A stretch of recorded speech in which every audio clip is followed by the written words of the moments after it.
Hello friends, welcome to एग्जामगढ़ में मैं आप सभी का एक बार फिर से स्वागत करता हूं। साथ ही हम लोगों ने पिछली वीडियो में देखा था राज्यपाल से संबंधित जितने भी इंपॉर्टेंट तथ्य थे हम लोगों ने डिस्कस किया था। आज हम उसी को आगे बढ़ाते हुए मुख्यमंत्री के बारे में देखेंगे। साथ ही हम लोगों ने पिछली वीडियो में भी देखा था कि हमारे प्रदेश का जो मुख्य होता है अर्थात जो हेड होता है वह राज्यपाल होता है, लेकिन वास्तविक हेड मैंने बताया था कि वो मुख्यमंत्री होता है। हमारे राज्य का जो मुख्यमंत्री होता है वह वास्तविक हेड होता है। वास्तविक हेड क्यों होता है?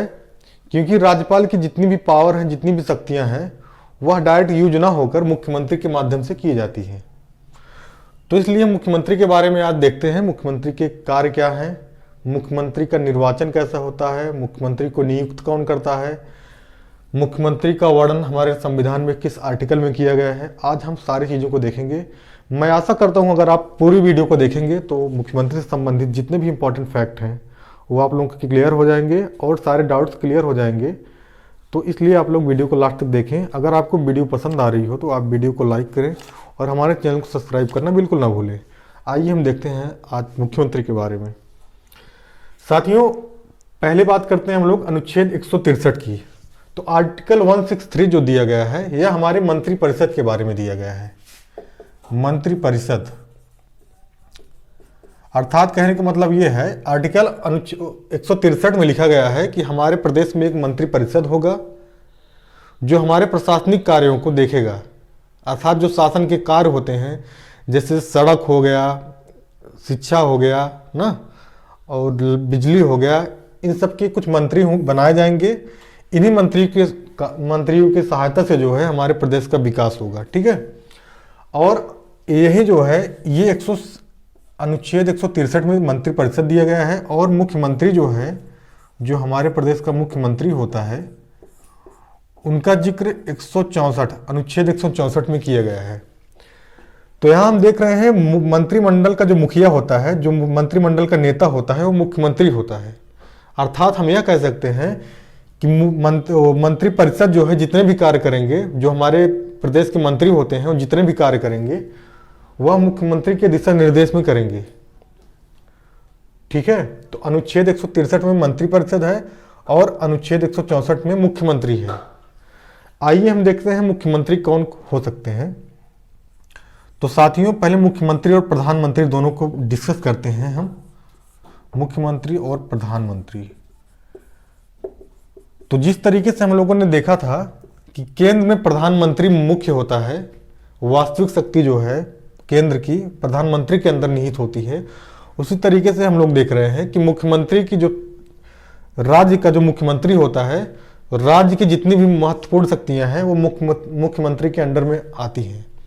इस तरीके से हम देख सकते हैं कि काफ़ी कुछ समानताएं हमें मुख्यमंत्री और प्रधानमंत्री के बारे में देखने को मिलती हैं।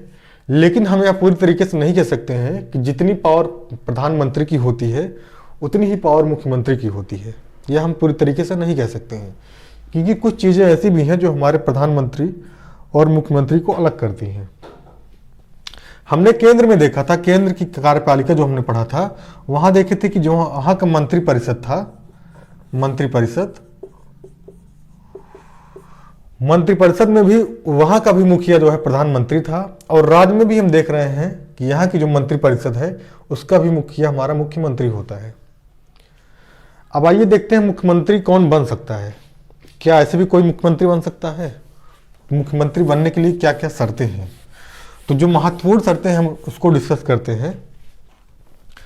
जैसा कि हम लोगों ने केंद्र में देखा था कि वहां पे दो सदन थे, लोकसभा और राज्यसभा। उसी प्रकार से हमारे राज्य में भी दो सदन होते हैं। एक होता है विधानसभा और दूसरा होता है विधान परिषद। तो साथियों, मुख्यमंत्री बनने के लिए या तो विधानसभा का सदस्य हुआ या तो विधान परिषद का सदस्य हो। विधानसभा का सदस्य हो या तो विधान परिषद का सदस्य, जो भी व्यक्ति मुख्यमंत्री बनेगा वह विधानसभा का सदस्य होगा या तो विधान परिषद का। महत्वपूर्ण यह है कि इन दोनों सदनों की सदस्यता ग्रहण करना जरूरी है। दोनों में से एक सदन की सदस्यता उसके पास होनी चाहिए। तो देखिए, अधिकतर जो है विधानसभा के ही सदस्य होते हैं, विधायक हमारे। लेकिन हम बिहार में देखते हैं, बिहार में जो है बिहार के मुख्यमंत्री नीतीश कुमार जो हैं वो विधान परिषद के सदस्य हैं, ठीक है। और अधिकतर हम देखते हैं मोस्टली विधानसभा के ही सदस्य जो है मुख्यमंत्री चुने जाते हैं। तो मुख्यमंत्री का चुनाव कैसे होता है? मुख्यमंत्री चुनाव जो है या जनता द्वारा तो चुना नहीं जाता है, तो मुख्यमंत्री का चुनाव जो है विधानसभा के जो सदस्य हमारे चुने जाते हैं, अर्थात जो हमारे विधानसभा के विधायक चुनकर वहां जाते हैं विधानसभा में, तो वही जो है अपने एक नेता का चुनाव करते हैं जिन्हें हम मुख्यमंत्री कहते हैं। तो वो जो पार्टी का हेड होता है राज्य में, जो पार्टी का सबसे अच्छा नेता होता है, उसी को विधानसभा के सदस्य अर्थात विधायक लोग अपने नेता के रूप में चुनकर उसको गद्दी पर बैठा देते हैं। वही हमारे प्रदेश का मुख्यमंत्री होता है। तो साथियों, एक चीज और ध्यान आप लोगों को रखना है, मुख्यमंत्री का चुनाव नहीं होता है, मुख्यमंत्री की नियुक्ति होती है। चुनाव और नियुक्ति में बहुत फर्क होता है। देखिए, चुनाव जो है जनता द्वारा चुना जाता है, लेकिन नियुक्ति जो है वो मनोनीत मतलब नियुक्त कर दिया जाता है डायरेक्ट। तो मुख्यमंत्री को हमारे जो है नियुक्त कौन करता है? हमारे प्रदेश का राज्यपाल। नियुक्ति जो है हमारे प्रदेश का राज्यपाल जो होगा वो हमारे मुख्यमंत्री को डायरेक्ट नियुक्त करता है। लेकिन ये मुख्यमंत्री को डायरेक्ट ऐसे थोड़ी नियुक्त कर देगा। इसके लिए जो है जो विधानसभा के सदस्य होते हैं, विधानसभा के सदस्य अर्थात विधायक जो होते हैं, वो लोग अपना सहमति दर्ज करते हैं कि हाँ ठीक है, इस व्यक्ति को मुख्यमंत्री चुन लिया जाए। तो उसी पे जो है राज्यपाल हस्ताक्षर करके उसको जो है मुख्यमंत्री के रूप में नियुक्त कर देता है। ठीक है, तो हम लोगों ने मुख्यमंत्री को देखा, मुख्यमंत्री के बारे में भी देखा, जैसे मंत्रिपरिषद के बारे में देखा, 163 में मंत्रिपरिषद है और यहाँ पे 164 में मुख्यमंत्री है। और मुख्यमंत्री को नियुक्त कौन करता है इसको भी हम लोगों ने देख लिया। मुख्यमंत्री बनने के लिए शर्त क्या है?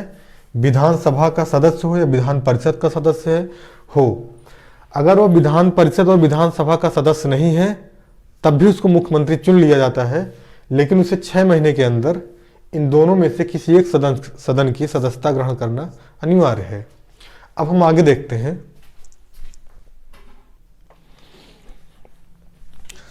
तो साथियों, अब हम लोग देखते हैं मुख्यमंत्री की शपथ के बारे में देखते हैं।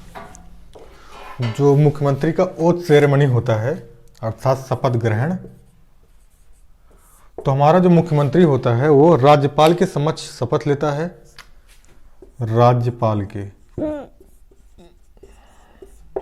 राज्यपाल के सामने हमारा मुख्यमंत्री शपथ लेता है। शपथ क्यों दिलाई जाती है? तो जो भी व्यक्ति शपथ लेता है, हमारे संविधान के जितने भी रूल बने हैं, मतलब संविधान के जितने भी नियम हैं, उन संविधानों के नियम का निर्वहन करेगा, इसी चीज़ की वो शपथ लेता है। इसीलिए जितने भी सदस्य होते हैं, चाहे लोकसभा हो, राज्यसभा हो, जितने भी संवैधानिक पद बने हुए हैं, वहाँ पे जो है चुनाव जीतने के बाद या नियुक्ति के बाद शपथ लेना अनिवार्य है। तो हमारे मुख्यमंत्री को शपथ राज्यपाल के द्वारा दिलाई जाती है। अब हम इनका देखते हैं कार्यकाल, कि मुख्यमंत्री का कार्यकाल कितना होता है। तो संभवतः वैसे मोस्टली हम लोग देखते हैं कि मुख्यमंत्री का कार्यकाल जो है 5 वर्ष का होता है। तो क्या वह पूरा 5 वर्ष मुख्यमंत्री बना रहेगा? जी बिल्कुल नहीं, ऐसा नहीं है। मुख्यमंत्री को बीच में भी अपने पद से हटना पड़ सकता है। कुछ ऐसे घटनाएं हो सकती हैं, कुछ ऐसे कारण हो सकते हैं। तो आइए देखते हैं कौन कौन से कारण हो सकते हैं कि मुख्यमंत्री को भी 5 वर्ष के अंदर ही अपने कार्यकाल से हटना पड़ सकता है। तो मुख्यमंत्री या तो चाहे त्याग पत्र देकर हट सकता है, अपना त्याग पत्र राज्यपाल को सौंप सकता है और वो अपने पद से मुक्त हो सकता है। दूसरा नियम है मुख्यमंत्री को हटने का, या तो अपना वह बहुमत खो देगा, विधानसभा में अपना बहुमत खो देगा, अर्थात जो मेजोरिटी होती है। देखिए, मुख्यमंत्री वही बनता है जिसके पास, जब चुनाव होता है विधानसभा का, तो जिसके पास 50% प्लस 1 सीट होती है वही मुख्यमंत्री बनता है।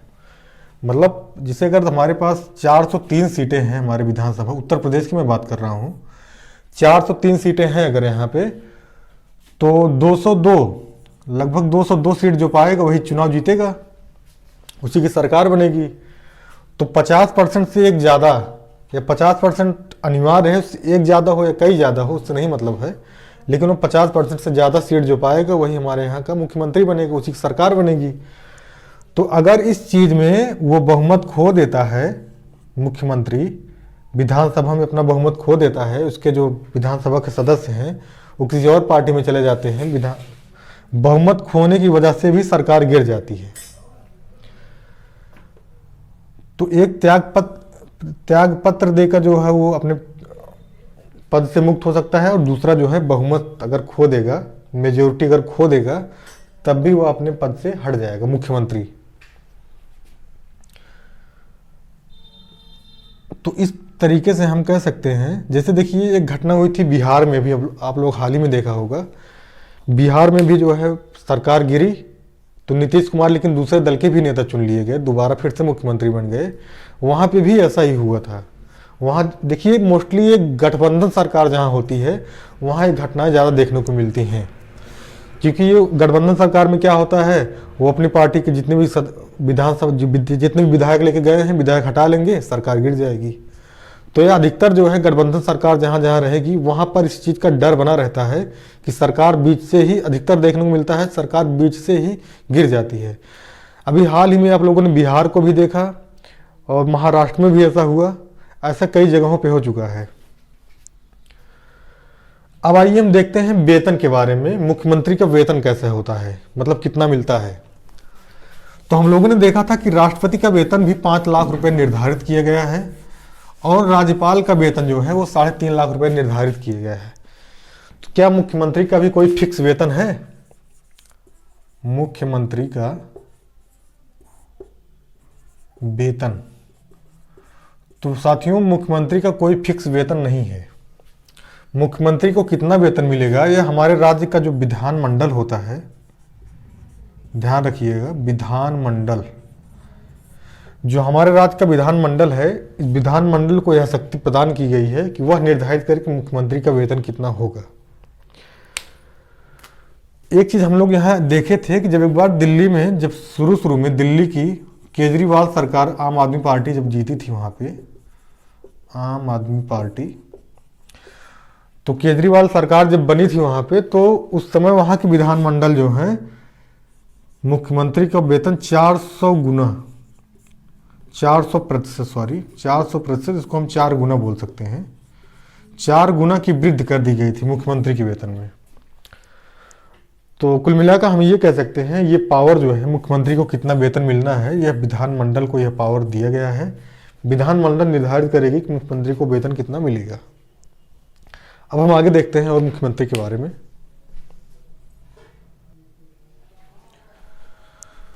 तो साथियों हम देखते हैं आगे देखते हैं हम कि मुख्यमंत्री की, जो हमारे राज्य के मुख्यमंत्री होता है, उसकी क्या क्या शक्तियां हैं और क्या क्या कार्य हैं। शक्तियां एवं कार्य। तो साथियों संविधान के आर्टिकल 167 में अनुच्छेद 167 में मुख्यमंत्री के कार्यकाल और शक्तियों के बारे में बताया गया है। तो मुख्यमंत्री के पास तमाम शक्तियां हैं, जैसे कि हम लोग देखते हैं कि केंद्र में प्रधानमंत्री जिस तरीके से कार्य करते हैं, राष्ट्रपति की शक्तियों को यूज करते हैं केंद्र में प्रधानमंत्री, वैसे ही राज्यपाल की शक्तियों का प्रयोग जो है राज्य में मुख्यमंत्री करता है। जैसे वहां पे मंत्री परिषद का हेड जो है प्रधानमंत्री है केंद्र में, वैसे राज्य की मंत्री परिषद का हेड जो है मुख्यमंत्री होता है।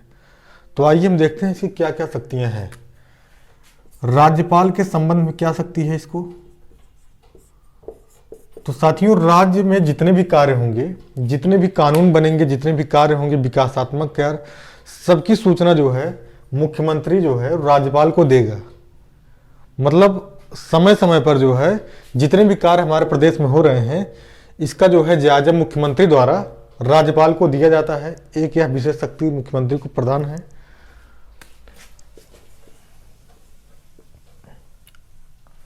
दूसरा हम देखते हैं दूसरी शक्ति क्या प्रदान है मुख्यमंत्री को। दूसरा है मंत्री परिषद से संबंधित, मंत्री परिषद से संबंधित। देखिए मंत्री परिषद जो होता है हमारे राज्य का, उसका नेता जो है हमने अभी बताया था कि मुख्यमंत्री होता है। मुख्यमंत्री अर्थात हम कह सकते हैं कि मंत्री परिषद का मुखिया जो है मुख्यमंत्री होता है। तो मुख्यमंत्री द्वारा जो है बैठक आहूति कराना, मंत्री परिषद के जो है जो बैठक होती है, जैसे मतलब कोई मीटिंग रखी गई है, वो उसका जो है वहाँ भी जो है मुखिया मुख्यमंत्री होगा हमारा। और जितने भी विकासात्मक कार्य हैं हमारे प्रदेश में चल रहे हैं, जैसे आवासीय विकास हो गया, परिवहन विकास हो गया, रोड वगैरह बन रहे हैं, ग्राम पंचायत का विकास हो गया, शिक्षा से संबंधित जितने भी विकास हो रहे हैं, स्वास्थ्य से संबंधित जितने भी विकास हो रहे हैं, इन सब का जायजा जो है मुख्यमंत्री जो है मंत्रिपरिषद की बैठक करके लेता है। तो उसका जो है मुख्यमंत्री मुखिया होता है, मतलब वहाँ पूछता है आप लोग हाँ क्या कार्य कर रहे हैं, एक प्रकार से हम उसको बोल सकते हैं नेता। तो मंत्रिपरिषद का लीडर जो है मुख्यमंत्री होता है हमारा। तो इस प्रकार हम देखते हैं मंत्रिपरिषद से संबंधित भी, और जैसे किस मंत्री को कौन सा विभाग दिया जाए, जो विभागों को बंटवारा हमारे होता है मंत्रियों में, वह भी मुख्यमंत्री के सलाह से ही राज्यपाल उनको नियुक्त करता है मंत्रियों को। तो मुख्यमंत्री के सलाह से जो है मंत्रिपरिषद के जो मंत्री होते हैं, मंत्रिपरिषद के जो मंत्री होते हैं, उनका जितने भी जैसे विभाग होते हैं, विभागों का बंटवारा होता है ना कि किसको कौन सा विभाग दिया जाए, तो सबका जो विभाग को बंटवारा होता है मुख्यमंत्री के ही सलाह से होता है। तो मंत्रिपरिषद के संबंध में भी जो है मुख्यमंत्री को कई शक्तियां प्रदान हैं। कभी कभी हम देखते हैं, सुनने को मिलता है कि मंत्रिपरिषद में फेरबदल हो रहा है या मंत्रिपरिषद का विस्तार हो रहा है, तो वहाँ पे जो है इनके पद जो है मंत्री जो होते हैं, इनके पदों को बदला जाता है कि भाई तुम सही कार्य नहीं कर पा रहे हो, ये पद उठाकर उनको दे दिया गया, ये विभाग उठाकर उनको दे दिया गया दूसरे मंत्री को। ये सब भी जो है मुख्यमंत्री के सलाह से ही होता है। ठीक है, और आगे हम देखते हैं और कौन कौन शक्तियां प्राप्त हैं। तो हमारे जो है मुख्यमंत्री के कुछ अन्य कार्य भी होते हैं, कुछ अदर कार्य, जैसे अन्य कार्य,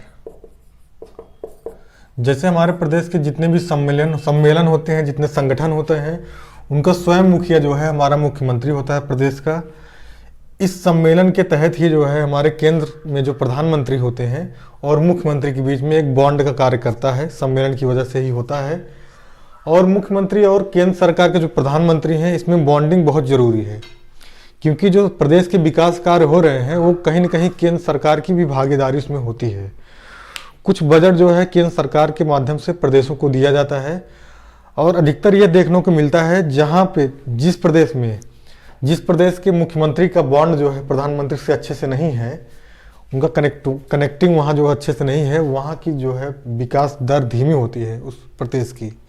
इसलिए हम बोल सकते हैं मुख्यमंत्री की जो है बॉन्डिंग प्रधानमंत्री से अच्छे तरीके से होनी चाहिए।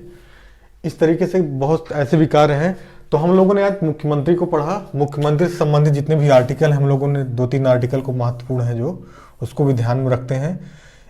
तो अनुच्छेद 163 में मंत्रिपरिषद के बारे में दिया गया है, अनुच्छेद 164 में मुख्यमंत्री के बारे में दिया गया है, याद रखिएगा आप लोग, और अनुच्छेद 167 जो है इसमें मंत्रिपरिषद के बारे में दिया गया है। ठीक है, अब हम आगे देखते हैं, थोड़ा सा मंत्रिपरिषद के बारे में देख लेते हैं, मंत्रिपरिषद में क्या क्या चीजें होती हैं।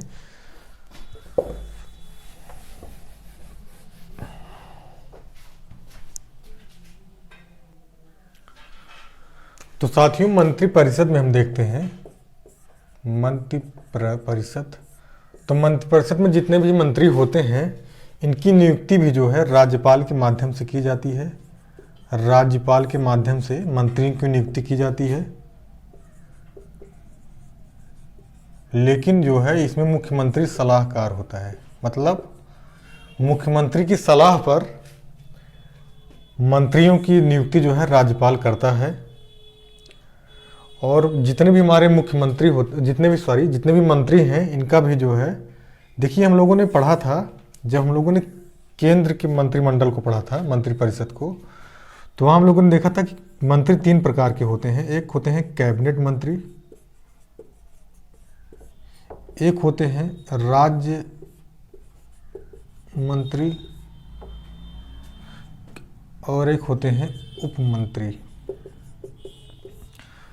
तो जो कैबिनेट मंत्री होते हैं ये बड़े सबसे पावरफुल मंत्री होते हैं। कैबिनेट मंत्रियों को विभाग सौंपा जाता है, बड़े बड़े विभाग जो होते हैं वो कैबिनेट मंत्रियों को मिलते हैं।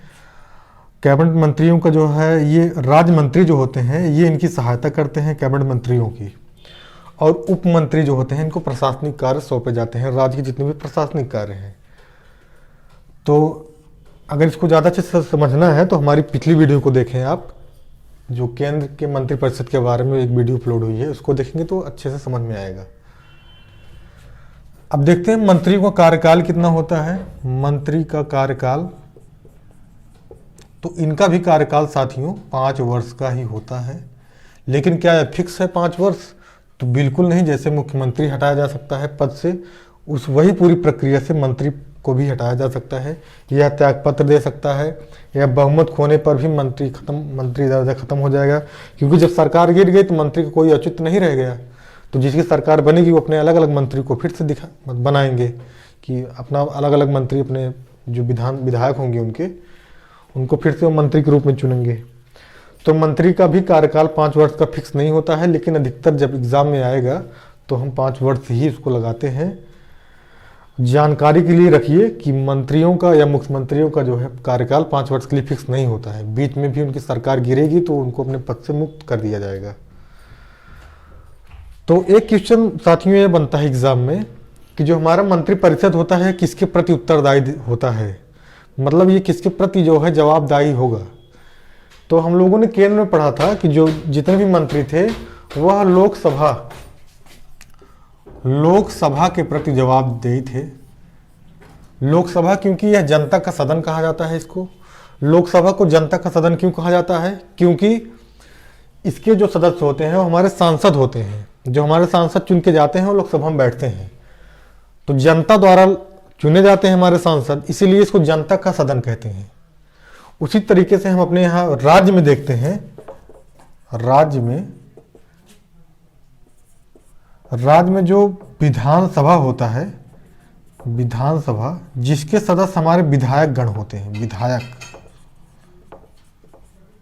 यह भी जो है विधायक भी जनता के द्वारा चुन के जाते हैं। तो राज्य का विधानसभा जो है यह जनता दल है, मतलब ये जनता का सदन है विधानसभा। इसलिए जो है हम यह कह सकते हैं कि मंत्रिपरिषद जो है यह विधानसभा के प्रति उत्तरदायी होता है, न विधानमंडल के प्रति उत्तरदायी होगा, न विधान परिषद के। ध्यान रखिएगा, यहाँ विधानसभा के प्रति सिर्फ उत्तरदायी होगा मंत्रिपरिषद, और जो केंद्र की मंत्रिपरिषद थी वह लोकसभा के प्रति जो है उत्तरदायी होती थी। तो इस तरीके से हम लोगों ने मुख्यमंत्री के बारे में जितने भी इंपॉर्टेंट फैक्ट थे हम लोगों ने देखा यहाँ, और मंत्रिपरिषद को भी हम लोगों ने डिस्कस किया। आई होप आप लोगों को समझ में आया होगा। और साथियों, जब हम जो भी चीज़ यहाँ डिस्कस करते हैं इसकी एक जो है MCQ टाइप का हमारा वीडियो आता है, जिसमें हम इनसे संबंधित जितने भी प्रश्न बन सकते हैं उसको डिस्कस करते हैं। तो वहाँ आप जाकर MCQ लगा सकते हैं। तो आज यह वीडियो अपलोड हो रही है, आज शाम तक या तो कल तक जो है आपको MCQ वाले जो वीडियो हैं वो प्राप्त हो जाएंगी। तो आप लोग वहाँ से डिस्कस कर सकते हैं कि हाँ हमारे कितने क्वेश्चन तैयार हो रहे हैं। तो मैं उम्मीद करता हूँ आपके जितने भी क्वेश्चन हैं मुख्यमंत्री या मंत्रिपरिषद से संबंधित कोई भी क्वेश्चन छूटेगा नहीं, आपको सारे क्वेश्चन तैयार हो जाएंगे। तो अगर आपको वीडियो पसंद आई है तो आप वीडियो को लाइक करें और हमारे चैनल को सब्सक्राइब करना बिल्कुल ना भूलें। और यह जितने भी एजुकेशनल ग्रुप हैं आपके पास, व्हाट्सएप हो या फेसबुक पर, हर जगह इसको आप शेयर करें। धन्यवाद।